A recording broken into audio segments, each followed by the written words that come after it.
ایک اللہ والے بزرگ قبرستان سے گزر رہے تھے کہ ان کو قرآن پاک کی تلاوت سنائی دی۔ انہوں نے ارد گرد نظر دوڑائی لیکن کوئی دکھائی نہ دیا۔ تلاوت کی آواز مسلسل آ رہی تھی۔ اللہ نے اس بزرگ پر منکشف کیا تو اس نے دیکھا کہ پاس ہی ایک قبر میں ایک مردہ انسان قرآن کی تلاوت کر رہا ہے۔ اس بزرگ نے اس کو السلام علیکم کہا تو مرد نے سر اٹھا کر وعلیکم السلام کہا۔ اس اللہ والے بزرگ نے پوچھا کہ ہم نے سنا ہے کہ مرنے کے بعد کوئی عمل نہیں ہوتا، دو ہی باتیں ہوتی ہیں، یا سزا ہوتی ہے یا پھر جزا، آرام یا عذاب، لیکن یہ نہیں سنا تھا کہ قبر میں بھی ذکر و افکار، تلاوت و تسبیح کرنی پڑتی ہے، اور آپ تو ماشاء اللہ قرآن پاک پڑھ رہے ہیں۔ مردے نے کہا کہ جو انسان وفات پاتا ہے اس سے سب سے پہلے 3 سوال ہوتے ہیں، اگر وہ ان تینوں سوالات کے جوابات دینے میں کامیاب ہو جاتا ہے تو اس کو کہا جاتا ہے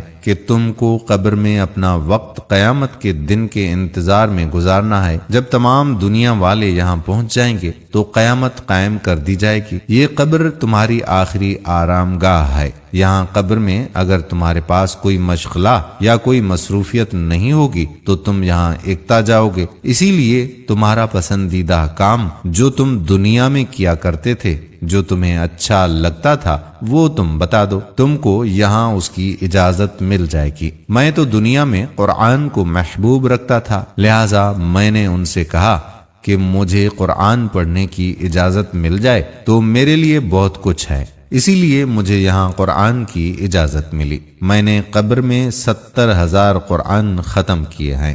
میں آپ کو 70,000 قرآن دیتا ہوں، آپ بس اوپر سے ایک سبحان اللہ کہہ کر مجھے اس کا ثواب دے دیں۔ اس اللہ والے بزرگ نے جب یہ سنا تو سوچا کہ یہ تو بے حد سستا سودا ہے، ایک سبحان اللہ کے 70,000 قرآن کریم کا ثواب ملے گا۔ تو اس نے مردے سے کہا کہ آپ اتنا سستا سودا کیوں کر رہے ہیں؟ مردے نے جواب دیا کہ تم جہاں سے باتیں کر رہے ہو وہاں دنیا ہے، دنیا میں سبحان اللہ کہنے کا بہت بڑا اجر و ثواب ہے، میں جہاں ہوں اس کو آخرت کہتے ہیں، یہاں 70,000 قرآن کریم کا ایک سبحان اللہ کے برابر ثواب ہے۔